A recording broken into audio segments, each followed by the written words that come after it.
Hi అండి. నేను మీ kit kitchen. అందరూ ఎలా ఉన్నారు? బాగున్నారా? ఈరోజు రెసిపీ వచ్చేసి అందరికి ఎంతో ఇష్టమైన మసాలా వంకాయ అయితే ప్రిపేర్ చేసుకుందామండి. హడావిడి ఏం లేకోకుండా సింపుల్గా అయితే ప్రిపేర్ చేసుకుందామండి. ముందుగా అయితే ఒక గిన్నెలోకి వాటర్ తీసుకొని ఉప్పు పసుపు వేసుకొని వంకాయ ముక్కలు అయితే కట్ చేసి ఇలా 4 పలకలు అయితే కలిచేసి వాటర్లో వేసుకోవాలండి. ఒక కడాయి అయితే పెట్టుకొని అందులో పల్లీలు అయితే వేసుకొని ఫ్రై చేసుకుందామండి.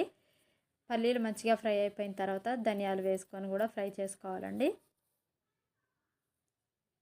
ఇవి రెండు ఫ్రై అయిపోయిన తర్వాత జీలకర్ర, నువ్వులు, మెంతులు వేసుకొని అయితే మంచిగా ఫ్రై చేసుకోవాలండి.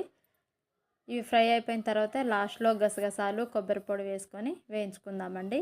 ఇవి వేగిన తర్వాత ఒక మిక్సీ జార్లోకి అయితే తీసుకొని మంచిగా మెత్తటి పొడిలాగా అయితే ముందు గ్రైండ్ చేసుకుందామండి.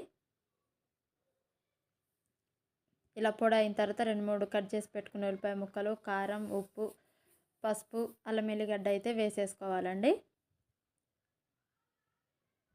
అలాగే చెక్క, లవంగం, ఇలాచి వేసుకొని అయితే ఇలా మెత్తని గ్రైండ్లా పేస్ట్ చేసుకోండి. మెత్తగా కాకపోతే కొన్ని వాటర్ పోసుకుంటూ ఇలా అయితే మిక్సీ పట్టుకోండి. ఇప్పుడైతే ఒక కడాయి పెట్టుకొని ఆయిల్ అయితే పోసుకొని ఆయిల్ హీట్ ఎక్కిన తర్వాత మనం కట్ చేసి పెట్టుకున్న వంకాయ ముక్కలను అయితే ఇలా ఫ్రై చేసుకోవాలండి. నేనంటే మసాలా అయితే ఏం పెట్టలేదండి. ఇలా కూడా చేసుకోవచ్చు, చాలా బాగా టేస్ట్ వస్తుంది. ఈ వంకాయలు అనేది ఆయిల్లో ఫ్రై అయిన తర్వాత మంచిగా మనం పట్టుకున్న పేస్ట్ అయితే వేసేయచ్చండి. అప్పుడు ముక్కలకు బాగానే పడుతుంది. ఇప్పుడైతే కొంచెం ఫ్రై అయిన తర్వాత పసుపునైతే వేసుకొని మంచిగా ఫ్రై చేసుకుందామండి. పెద్ద హడావిడి ఏమీ లేదండి. చాలా సింపుల్గా సింపుల్ రెసిపీతో అయితే చేసుకోవచ్చు. చూసారు కదండి, ఇలా అయితే మంచిగా ఫ్రై అవ్వాలండి వంకాయలు అనేది. మరీ బాగా అవనవసరం లేదండి, ఎందుకంటే ఉడికేటప్పుడు చిదురు అయిపోతాయి. ఇలా లైట్గా అయిపోతే చాలండి. అసలు వంటరాని వాళ్ళు కానీ కొత్తగా నేర్చుకునే వాళ్ళు కానీ ఇలా సింపుల్గా అయితే చేసేసుకోవచ్చండి. ఇలా వంకాయలు కొంచెం ఫ్రై అయిపోయిన తర్వాత అయితే మనం పట్టుకున్న పేస్ట్ని అయితే ఇలా పోసుకోవాలండి.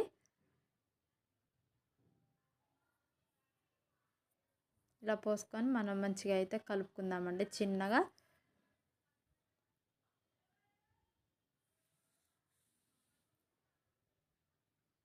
ఇప్పుడు కొంచెం చింతపండు రసాన్ని కూడా ఒకసారి పోసేసుకుందామండి. ఇలా పోసుకొని ఇది మంచిగా మరిగిపోవాలి.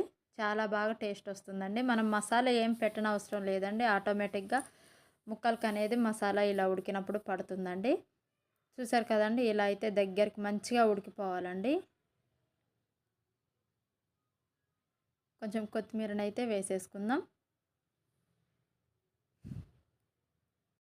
ఇప్పుడైతే కర్రీ అనేది ఉడికిపోయిందండి. గరం మసాలా వేసేసుకొని అయితే స్టవ్ ఆఫ్ చేసుకుందాం ఒకసారి కలుపుకొని.